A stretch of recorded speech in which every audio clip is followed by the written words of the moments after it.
Yo tout le monde, c'est Mickaël pour tech2tech.fr. On se retrouve toujours avec le petit shuttle qui va me servir de lab. Mais on va aujourd'hui donc monter le lab justement, monter le shuttle, donc mettre le processeur, les 3 SSD, donc le mSATA qui viendra faire office de système et les 2 autres disques qui seront installés en RAID, et la carte réseau supplémentaire pour tout ce qui est agrégation de liens. Donc pour ça on va ouvrir le boîtier. Donc c'est très simple, il y a 3 vis à l'arrière. Hop, qu'on va dévisser. Et ensuite on n'a plus qu'à retirer le capot. Alors le capot, hop, comme ceci. On va le mettre par là. Et donc la première chose à faire, je sais pas comment je vais mettre la caméra encore, mais hop, la première chose à faire, je vais montrer ça va être de retirer la cage prévue pour les disques durs, puisque de toute façon elle me gêne pour l'accès au processeur. Donc on va retirer ça, ça nous permettra de retirer le silica gel, puisque là c'est difficilement accessible. On retire ça et ensuite on installera tranquillement le processeur après avoir mis la pâte thermique. Donc on se munit d'un tournevis, donc toujours la petite pochette iFixit qui va bien. C'est pas un placement de produit, même si j'aimerais bien être sponsorisé iFixit, parce que c'est vrai que c'est des outils vraiment top. Alors on prend l'embout qui va bien. Et on commence donc par démonter la cage à disque dur. Donc on va la mettre de côté, puisque finalement les disques durs c'est ce que je mettrai en dernier. Donc les 4 vis sont retirées, on les met bien de côté pour pas les perdre. Et on peut retirer la cage et du coup le silica gel.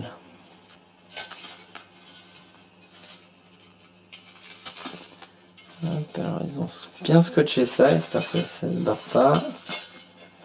Je ne me mets pas au-dessus, parce que si le silica gel se perce, il va y en avoir partout. Donc voilà pour la cage. Du coup, maintenant on va passer à la mise en place du processeur.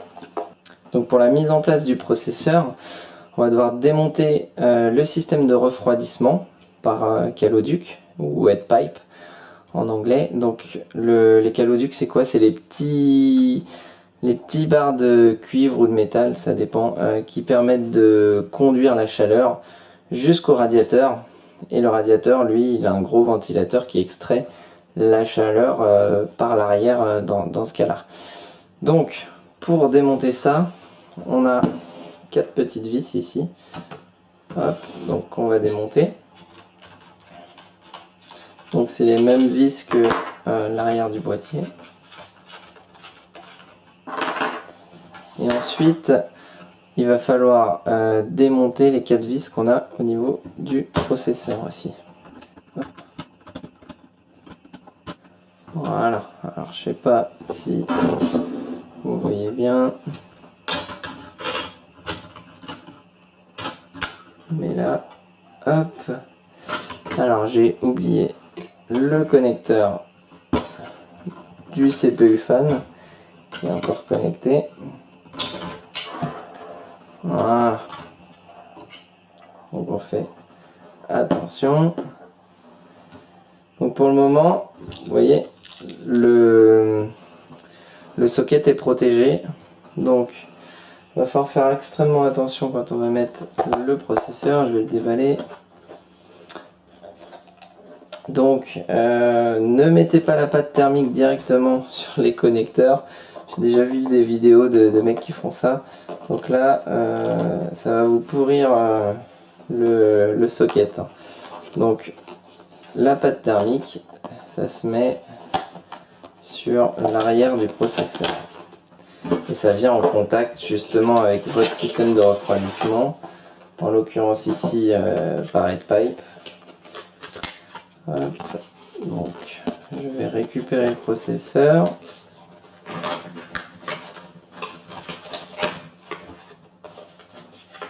Hop, donc le processeur est là, il est toujours dans sa petite boîte. On va ouvrir l'emplacement pour le socket. Hop, donc voilà qui est fait. Et on va pouvoir placer, je vais essayer de zoomer, peut-être que on verra mieux. Hop. Je fais ce que je peux. Et donc on va aller placer le processeur. Il faut savoir qu'il y a des détrompeurs sur les processeurs. Et détrompeurs c'est quoi? Hop, c'est ce qu'on voit. Donc déjà il y a une petite flèche ici qui va permettre de savoir le sens. Et en plus, je vois pas bien sur la vidéo, mais voilà, il y a un détrompeur ici. On retrouve la même chose sur le socket. Alors vous voyez, on voit la petite flèche ici. Et du coup, on voit le détrompeur qui est hop, de ce côté-là en théorie. Je vois pas très bien, je vais essayer de me mettre avec un meilleur angle. Donc c'est ça, on voit bien le détrompeur. Donc je vais mettre, il y en a deux d'ailleurs des détrompeurs. Hop, vous voyez, il y en a un ici et un que vous voyez peut-être moins bien ici. Donc on met le processeur, donc c'est moins compliqué à mettre qu'avant. Vous voyez là il est déjà posé. Avant on avait des pins, il y avait risque de plier des pins et après c'était très compliqué. Donc on pense bien enlever le plastique puisque sinon c'est le plastique qui fera contact avec votre processeur et le système de refroidissement. Et là il risque d'y avoir un petit souci. Une fois que vous avez fait ça, vous pouvez fermer hop, le processeur. Donc vous voyez, il n'y a rien de compliqué. Hop, on ferme comme ça et là le processeur est correctement mis en place. Ensuite, la deuxième étape, c'est pas la plus compliquée, mais c'est pas la plus marrante selon moi. Ça va être la mise en place de la pâte thermique. Donc il y a plusieurs écoles là-dessus. Moi je suis pas un expert, il y a celui qui met un pâté au milieu et qui met donc ensuite le système de refroidissement. Il y a ceux qui étalent avec une carte téléphonique, ou enfin ça existe plus trop, mais je vais passer pour un vieux, mais ou n'importe quelle carte en plastique. Ou alors il y a ceux qui font 5 petits pâtés, etc. Moi en général je mets un petit pâté au milieu et ensuite je place le processeur. Donc avec le... J'ai juste dézoomé un peu. Avec le shuttle, le boîtier, est arrivé une petite boîte avec dedans de la pâte thermique. Alors je sais pas quelle marque c'est, parce que la pâte thermique, mine de rien, c'est assez important. Je dois avoir pas trop loin de la Arctic qui fonctionne plutôt bien, donc je vais prendre celle-ci et on va placer la pâte thermique. Donc maintenant que j'ai récupéré la pâte thermique qui va bien, c'est toujours pas un placement de produit, mais c'est une pâte thermique que j'utilise assez régulièrement et j'ai jamais eu de soucis, donc je préfère utiliser celle-ci que celle qui est fournie avec le shuttle. Ça veut pas dire qu'il ne faut pas l'utiliser, celle du shuttle. Donc on va placer la pâte thermique. Pour ça, moi j'utilise la méthode du petit pâté au milieu. Vous auriez pu aussi hop, la mettre ici et l'étaler avec une carte en plastique. Il y a vraiment plusieurs méthodes. Après chacun sa méthode. Laquelle est la meilleure, je ne sais pas, je ne pense pas que ce soit la mienne, mais j'ai l'habitude de faire comme ça. Donc, on vient appliquer donc une petite dose, alors pas trop, une petite dose de pâte thermique. Hop. Donc, pourquoi c'est important de ne pas en mettre trop D'ailleurs, j'en ai certainement mis un peu trop. En fait, ça va permettre de conduire plus ou moins bien en fonction de la dose que vous avez mis. Si vous n'en mettez pas assez, la chaleur est conduite un peu trop rapidement au niveau du radiateur et ça chauffe plus que la normale. Si vous en mettez trop, la chaleur est mal conduite au niveau du radiateur et du coup ça chauffe trop également. Donc c'est assez important comme étape. Alors je vais pousser ça, je vais remettre hop.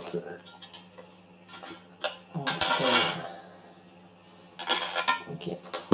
Je vais pouvoir remettre le radiateur. Alors je vais dézoomer un peu pour que vous voyez mieux. Donc là, faut pas y aller comme une brute.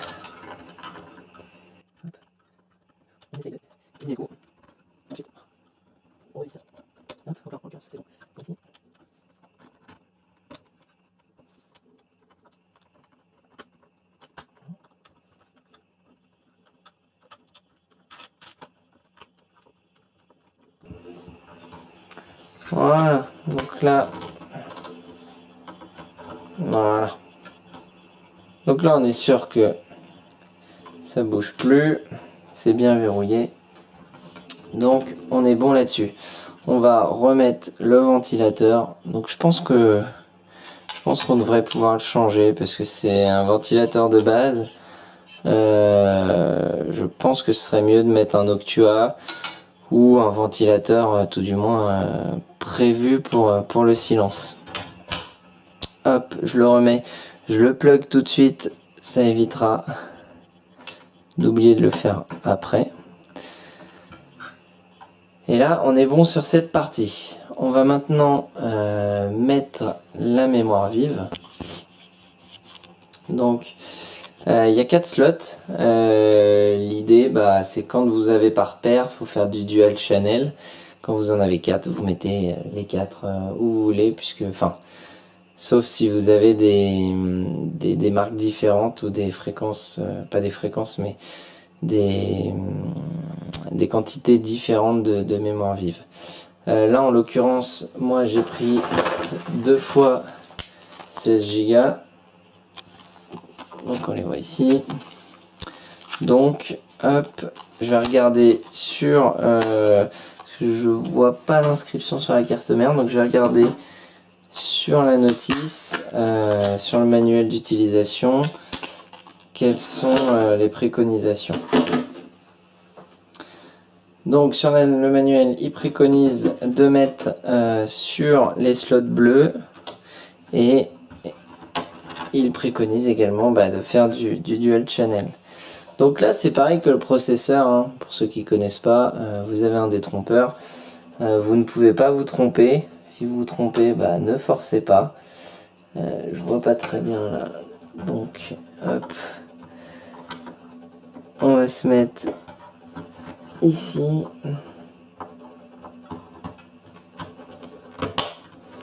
Voilà, donc là c'est normal, hein, il faut exercer une petite pression pour que ça rentre. On va mettre le deuxième donc, sur le slot bleu pour que le dual channel soit correctement pris en compte et que du coup la mémoire vive soit optimisée.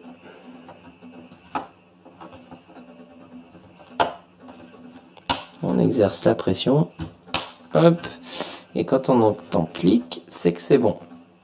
Donc là, on a la mémoire vive qui est installée, le processeur qui est installé. On va mettre maintenant le disque système. Alors pour ça, j'ai choisi un SSD Samsung 850 EVO en M2. Alors contrairement à ce que j'ai dit en début de vidéo, je vous avais montré celui-ci. C'est pas un mSATA qui va dedans. je me suis trompé, donc j'avais regardé les caractéristiques et je me suis planté. Donc c'est en voulant mettre le disque que je me suis aperçu, donc que on le voit ici, que c'est pas du M-SATA mais du M2. Donc on va mettre en place le disque tout de suite. Et on voit d'ailleurs, si on regarde ici, hop, on voit bien marqué M2. Donc on peut pas se tromper. Donc je vais poser la caméra pour pouvoir installer le SSD. Donc voilà, on va sortir le SSD M2 de la boîte.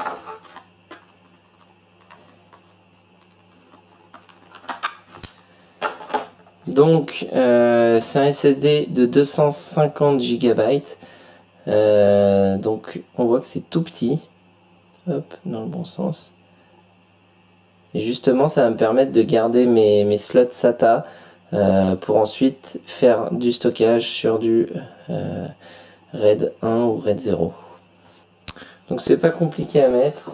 On va juste l'insérer ici. Je sais pas si vous voyez grand chose. Hop. Et ensuite on va visser, hop, la petite vis. Voilà, donc là notre SSD est correctement placé. On a tout mis. Il nous reste la carte réseau supplémentaire. Donc on va la mettre tout de suite. Donc on va dévisser un des deux slots PCI. Donc la carte est ici, je l'ai déjà présenté tout à l'heure. Donc c'est en dual port. Alors il faut enlever, pour pouvoir la mettre, il faut que j'enlève ceci.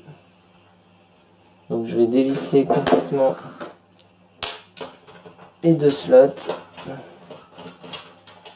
Voilà. Et ainsi on peut enlever cette pièce qui me gênait.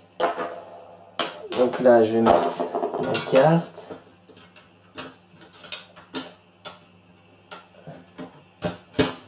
Hop, donc elle est correctement mise.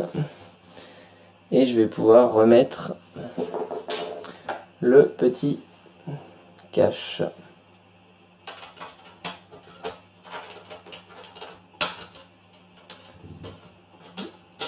Voilà, donc ça c'est plutôt bien fait. On va remettre les vis.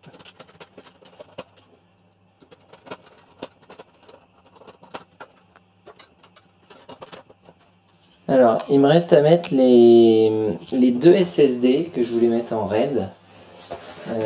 Donc, ils sont ici, ils sont dédiés pour le stockage des VM.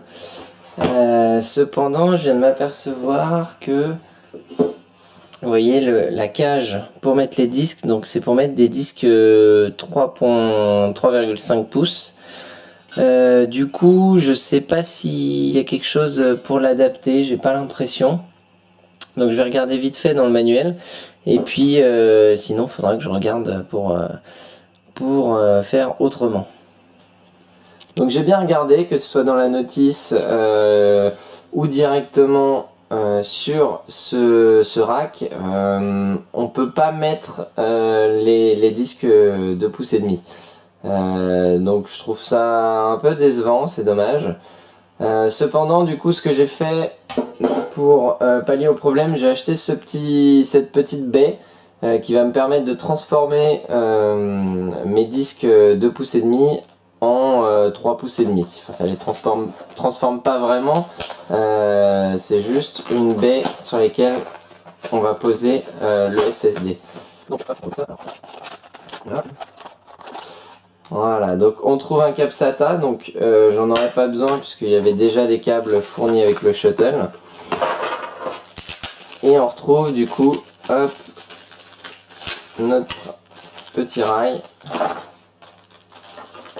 hop, sur lequel on va pouvoir poser notre SSD. Donc je vais ouvrir un SSD. Donc j'en ai deux à mettre puisque l'idée c'était de mettre ça en RAID.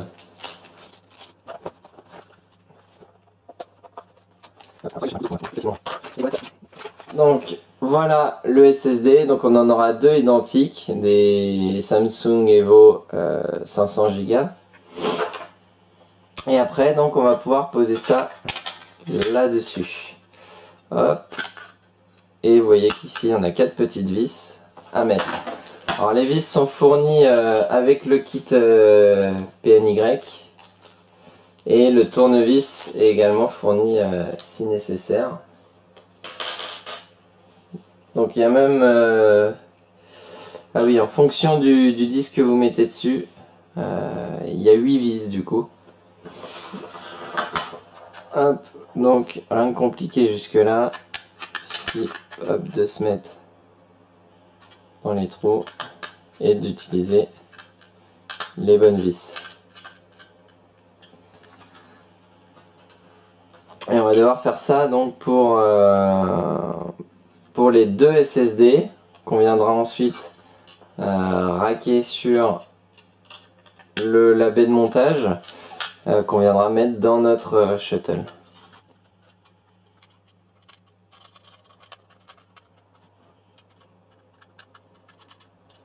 Voilà ce que ça donne ensuite. Et donc on pourra parfaitement le mettre dans notre baie. Et après pareil, hop, faut que ça vienne matcher avec, hop on le voit ici, ou on le voit pas, ça vient matcher avec les petits trous pour les vis. Donc on vient faire ensuite la même chose avec l'autre SSD.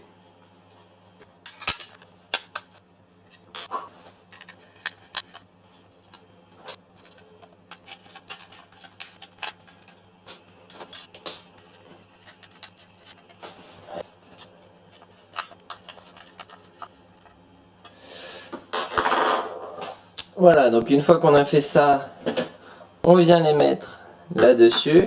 Donc il y a des vis qui sont fournies avec la baie, le shuttle. Hop, donc on vient prendre les vis qui vont bien. Hop.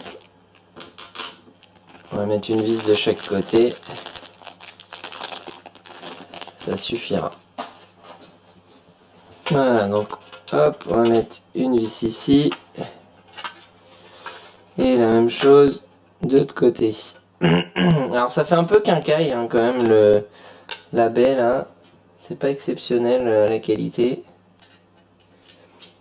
J'avoue que je pensais que Shuttle faisait des produits quand même de meilleure qualité.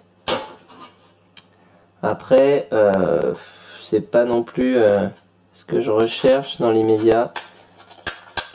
Je veux juste me faire un petit lab qui fonctionne. Du coup, si après à l'intérieur c'est plus correct, ça le fera. Alors, c'est tout bon. Alors c'est dommage, je peux pas mettre plus de 2 vis, puisque vous voyez, le support 3 pouces et demi ne va pas jusqu'au bout. Donc je peux mettre qu'une seule, enfin que 2 vis. Après, entre nous, bon, ça tient assez bien quand même. Alors, je vais faire la même chose. Je vais pas le mettre juste en dessous, puisque de toute façon, a priori, je mettrai pas plus de 2 disques dans l'immédiat. Donc, autant leur laisser un petit peu d'espace, même si, entre nous, les SSD, enfin ceux-là en tout cas, ne chauffent pas. Donc, c'est pas grave si on les colle. Voilà, hop, on est presque. Même chose de l'autre côté, avec la 10, ça sera mieux. Voilà. Donc maintenant, il va falloir qu'on reclipse hop, la baie de disque. Mais avant ça, hop, je vais faire un peu de rangement.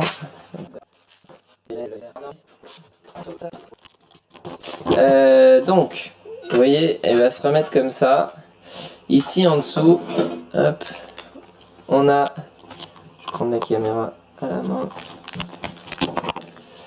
Ici on a notre 4 ports SATA, donc je vais utiliser les deux premiers. On va brancher les câbles qui sont fournis avec le shuttle. Donc, hop, on va brancher les deux câbles comme prévu. Alors on fait attention, il y a un petit détrompeur, rien de bien compliqué encore une fois. Et ici, hop, vous voyez, il y a un petit trou, on les passe dans le trou pour que ce soit plus facile. Et on va faire la même chose avec hop, les câbles d'alimentation pour le SATA. Et la même chose, donc vous voyez, on passe l'alimentation SATA dans le trou. Alors, vous voyez pas trop. Hop. Et après, on vient brancher. Donc, je vais essayer de respecter. Voilà. Je vais mettre le 1 ici. On va d'abord brancher l'alimentation parce qu'ils sont un peu plus longs. Ça me permettra ensuite de brancher le reste. Voilà, donc là c'est parfait. Ensuite on vient poser la baie ici et j'essaie de vous montrer. Et on branche donc le SATA 1 sur le premier disque, hop, et le SATA 2 sur le second.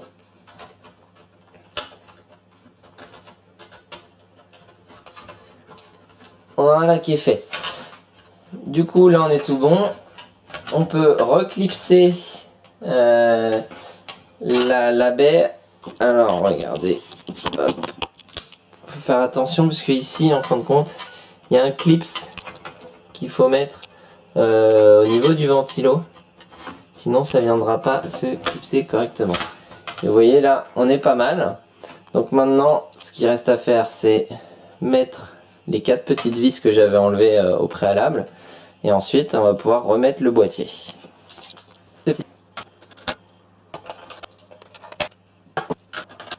Voilà qui est fait. Donc, on se retrouve avec le shuttle monté, la carte réseau mise,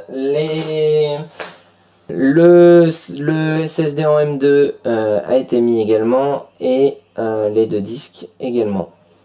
Donc là, il me reste juste à essayer de caler les câbles qui sont ici et qui sont tout moches, de les caler sur le côté ou quelque part. Vous voyez ici on a de l'espace, donc je vais mettre des riselants pour essayer de faire ça propre.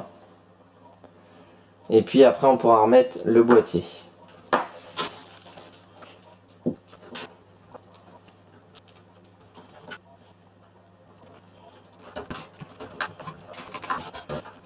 Voilà, donc c'est pas exceptionnel, mais bon, ça a le mérite d'exister, plutôt que ça se trimballe partout sur la carte mère. Il y avait des riselants livrés avec le shuttle, donc ça c'est parfait. Donc là on va pouvoir remettre le boîtier.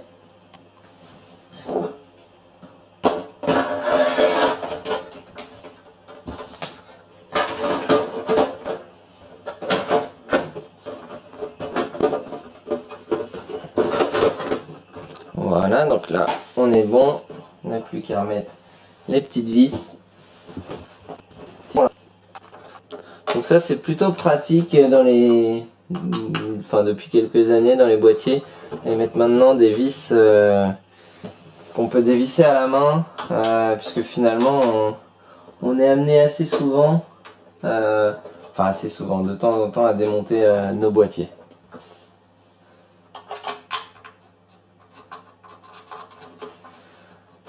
Donc le shuttle a été correctement installé. Donc maintenant j'ai plus qu'à le mettre sur mon bureau et puis voir ce que ça donne. Donc je vous dis à très vite pour la suite. N'hésitez pas à vous abonner, à laisser un commentaire si vous avez des questions. J'hésiterai pas à vous répondre. Et je vous dis à très bientôt. Ciao ciao.